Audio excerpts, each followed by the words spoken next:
everyone, Kevin here, and thanks for watching this video.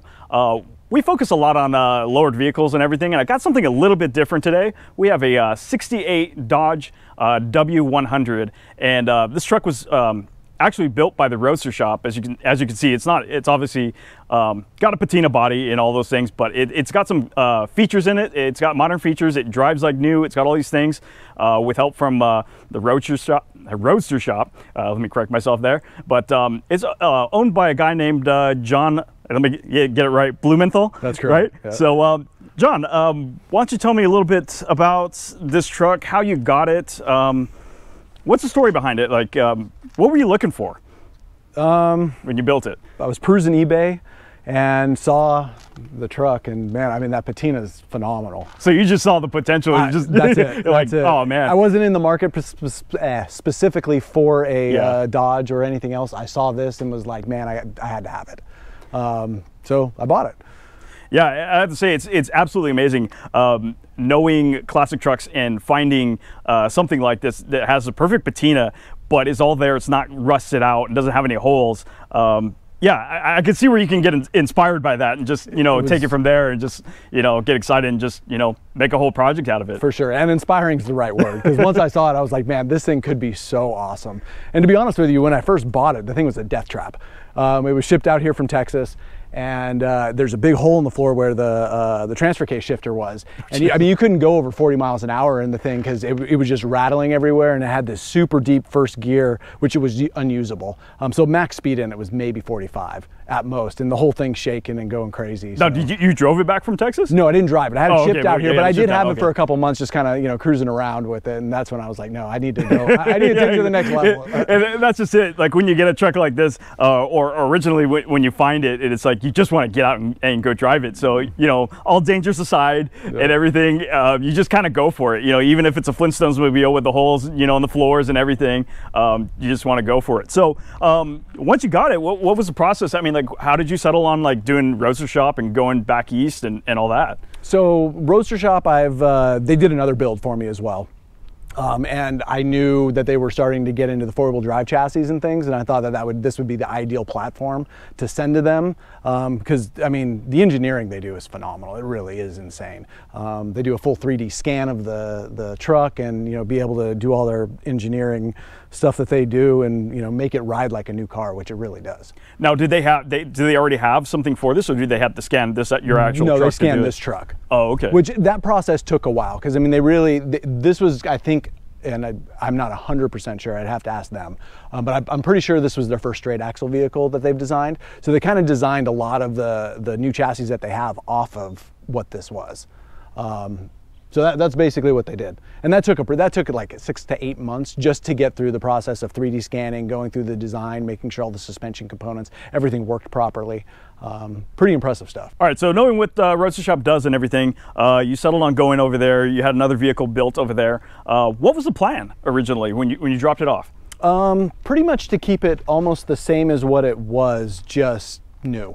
I wanted to drive new. I wanted it to feel new. But obviously look old and super cool.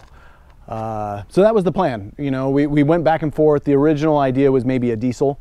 They kind of pushed me away from that because they don't have a ton of experience doing the diesel work. Yeah. And we kind of decided together that the Hellcat motor would be the way to go, which honestly, hindsight being 2020, for sure is. I mean, this thing's insane. This thing's insane. So I mean, how much? So that's Hellcrate, I think, right? Yes, the Hellcrate. So how much horsepower does that thing push out? And it's stock, right? That you have it in there? It's completely stock. It's putting out 707 to the crank. I mean, that's what the advertised is, but we put down just over 500 to the rear wheel.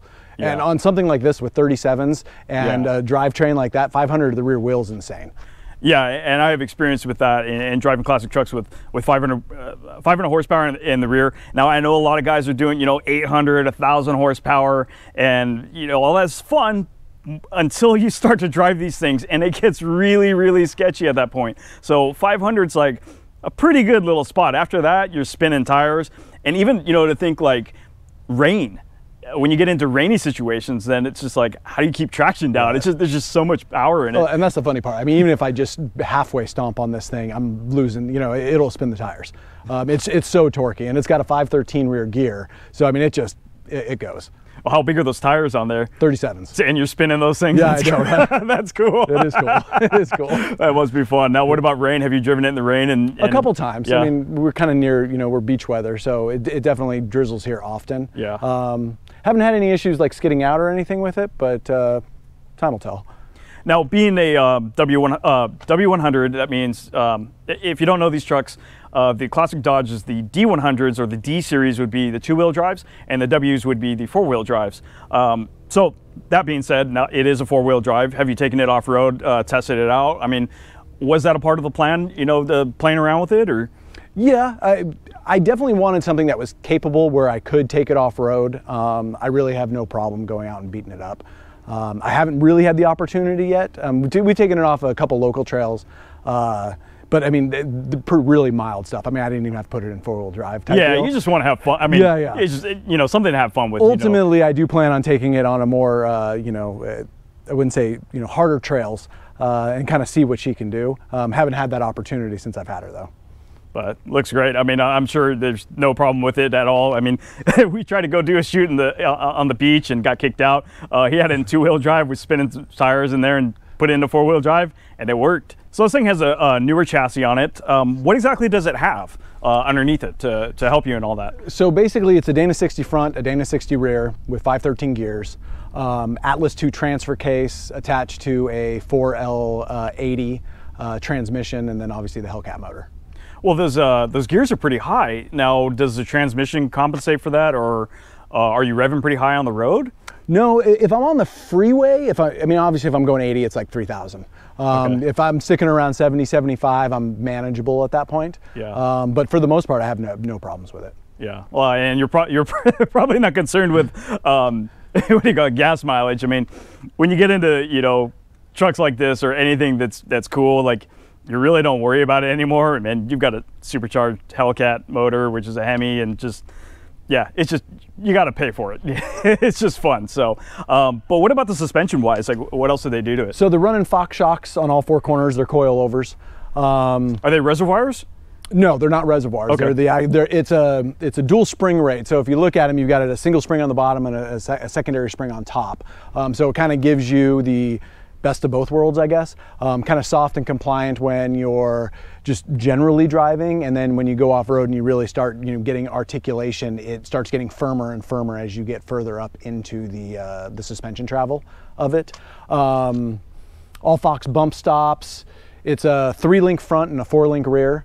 So I mean, it's really set up, and you'll see the bars on it are insanely massive. I mean, this thing's really ready to go do some rock crawling and, you know, doing dunes and jumping it. I mean, anything you wanted to do with it, I'm pretty sure it's capable of doing it. Yeah, that sounds like the right setup and everything just for it, just having my experience. But man, I'm tripping out on like all the details, like the bumpers, the original bumpers, everything on this truck. Like, we were even talking off camera too, that these mirrors are like original or like dealer installed originally. Like, they're old, and like to find a truck where this is like actually still on here and they still work, they're not loose, they're not falling apart.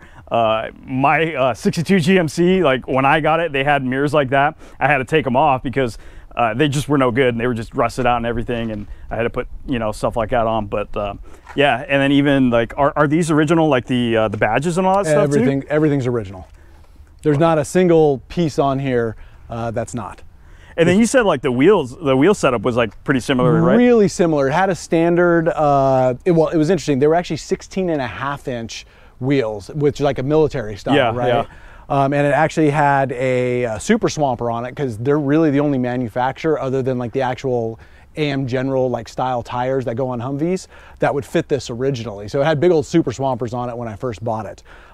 So I kind of I love the look of it originally.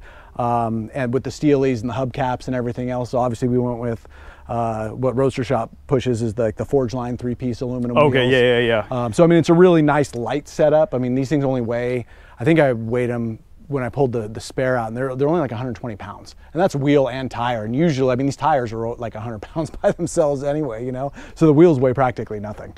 So yeah, it's a good setup.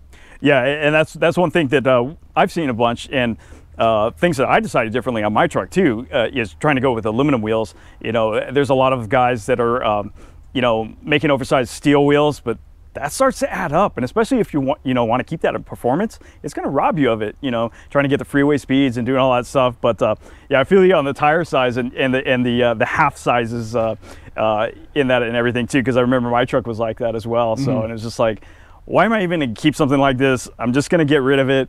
I don't have to deal with these weird sizes anymore. Yep. So I could definitely see why you opted to change things up there. But what you got going on the inside on here too?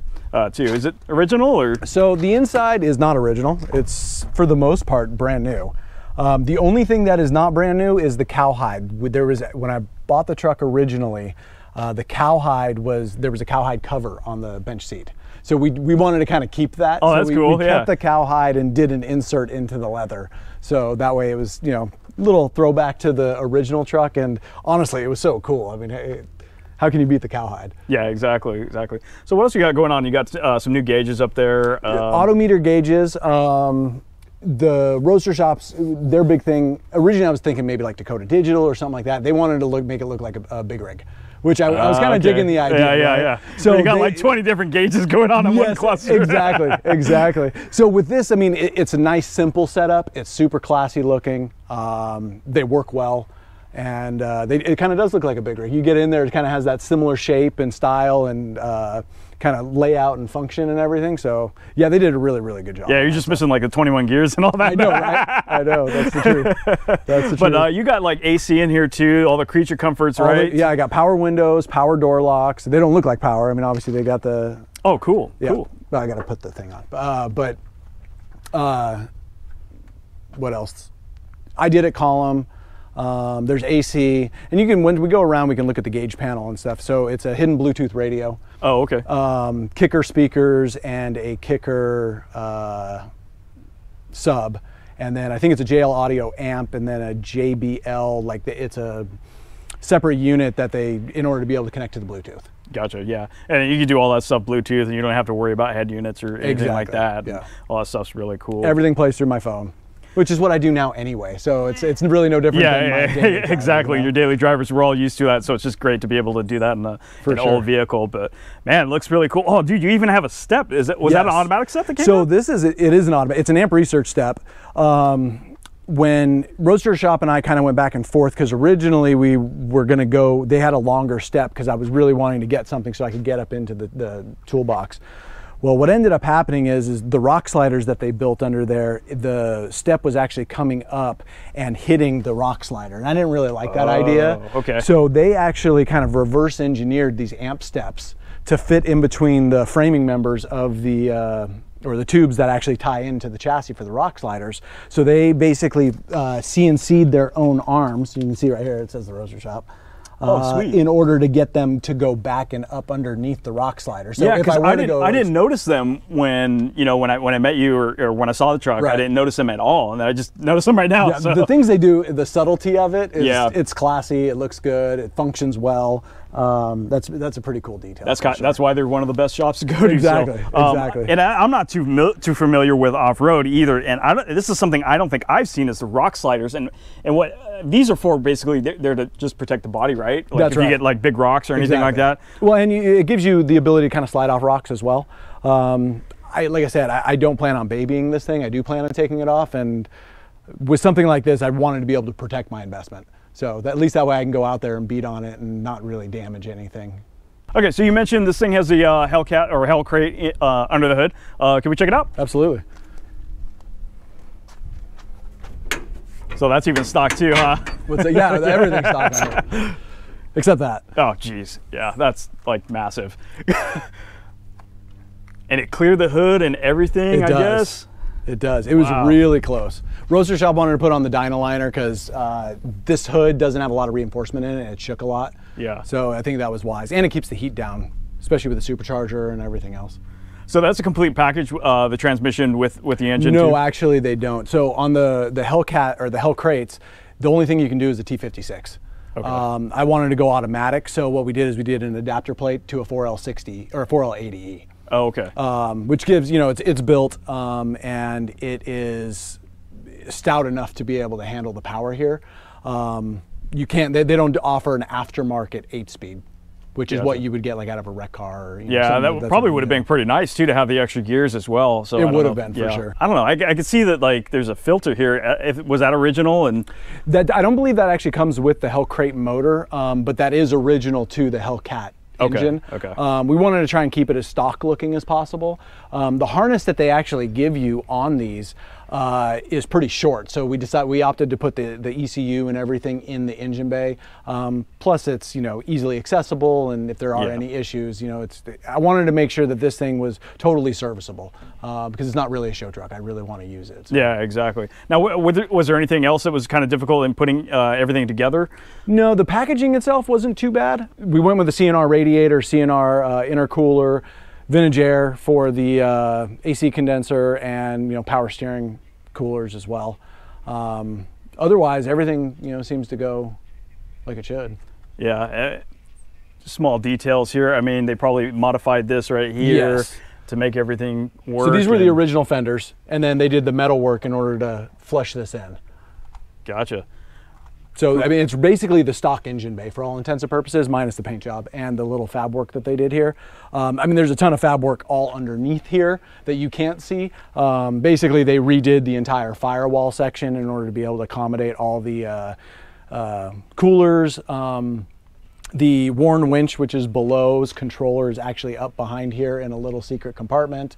And then the transmission cooler is actually behind here as well. Cool. So, yeah, just everything to hide it and make it look original and not disturb the original appearance. Absolutely digging it. But I'm getting super excited seeing the supercharger on this, Hemi motor and everything. So can we go take it for a spin? Just, kind of get a feel for it? For sure. All right, man.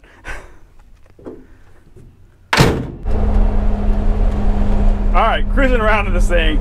I'm just so thrilled right now. This is so cool and unique, right? I mean, like, this is something you can't buy. You can't just go out and buy a truck like this. It has to be created, So, yeah, I mean, it's riding good and everything. So, I mean, it's not bouncing around and stuff. You must have been thrilled when you picked it up. For sure. Actually, they came and dropped it off.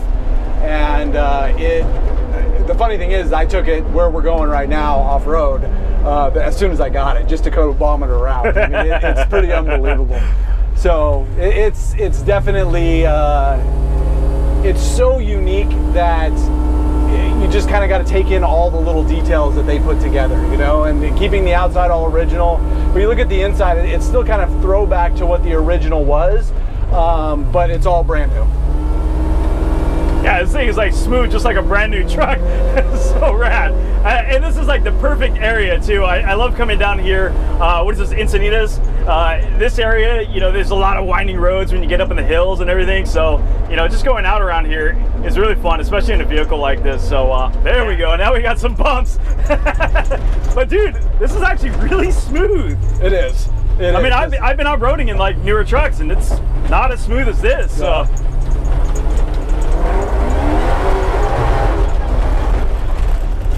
Woo! Sweet. Let's just try to stay out of the canyon.